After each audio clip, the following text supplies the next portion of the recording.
Alright guys, so this is going to be the first video in my new series of me traveling around my state and going to different yarn stores and kind of just seeing what's out there, what they have, kind of like rate them on different things.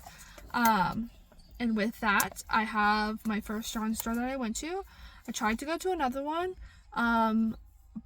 but it was inside a house, inside of a neighborhood, like an actual legit neighborhood. I don't know, and I had my kids with me, so I felt that was kind of weird. I didn't want to have to, I don't know. It just, to me, like, that just was weird. So I didn't go to the second one, but the first one I went to, I thought it was a yarn shop mainly, and they had a little bit of fabric, but it was actually the opposite. And after I, like, introduce everything, and then I'll go through the rating,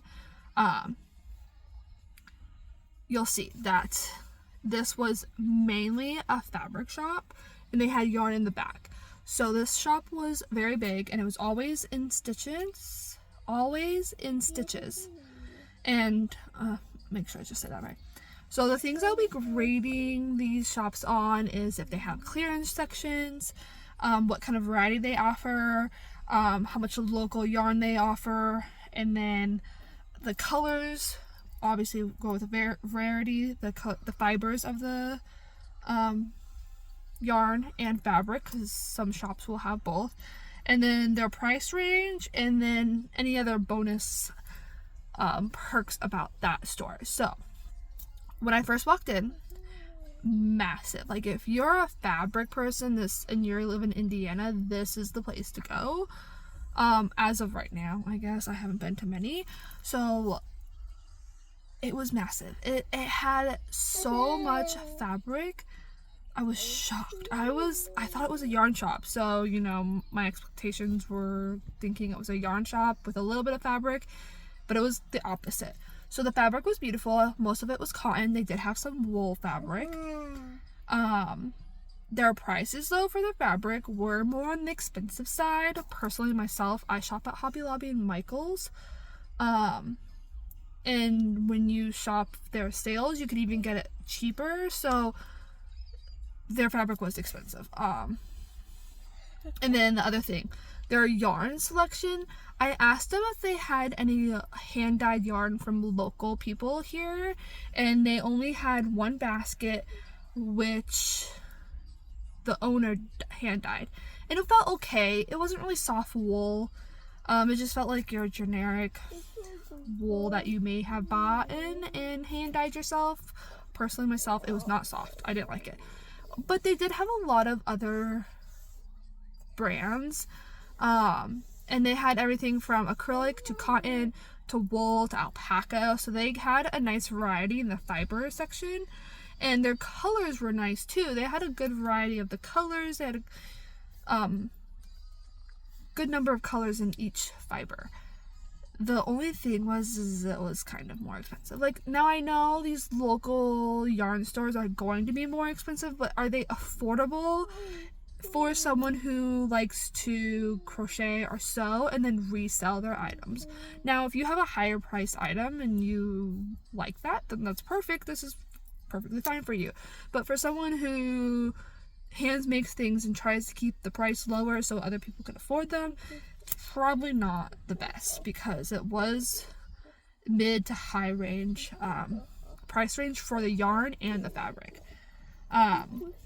So it was nice that they offered wool fabric as well as cotton. So, you know, they offered a lot of variety in that aspect. But besides that, and they did have a huge clearance section. I will show you the clearance section now. So you searched for it, selected it, and nothing happened, and it was fine?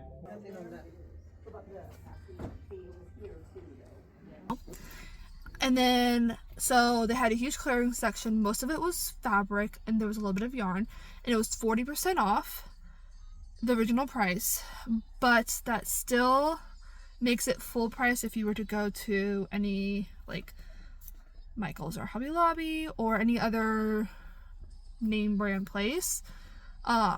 It would make it full price if you went there. So that's where it's kind of like, I don't know. It's hard for me to justify paying full price for something when things are so expensive now and I'm trying to keep costs lower. Now, if you don't care and you want to pay for that, then by all means, you know, pay $6-8, anywhere between $6 and $8 for some fabric. I mean, a yard, I feel like that's not too bad, but I like to keep my costs down since just starting out. Let's see. I went over the price. There was only one person who did local yarn. Oh, huge plus. They had lots of different classes there. I'm pretty sure they had knitting and crocheting classes. They definitely had sewing classes. So they offered many different kinds of classes.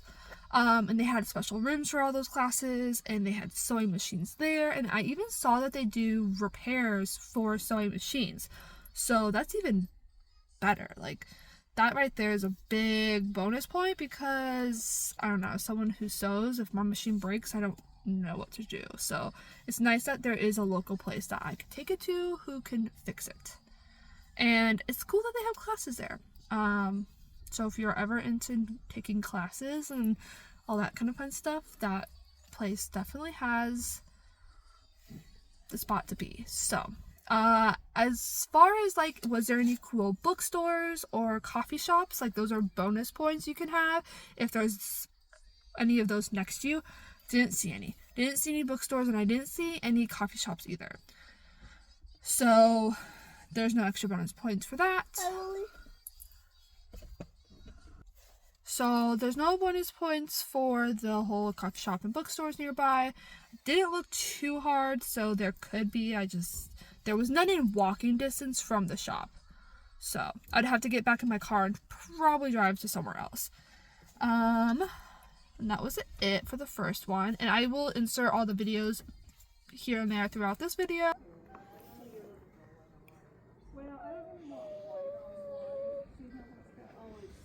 I want something. Well, yeah, just take it. And it was sitting right over there. Are you wanting? Right. We'll see you at the next shop. Bye.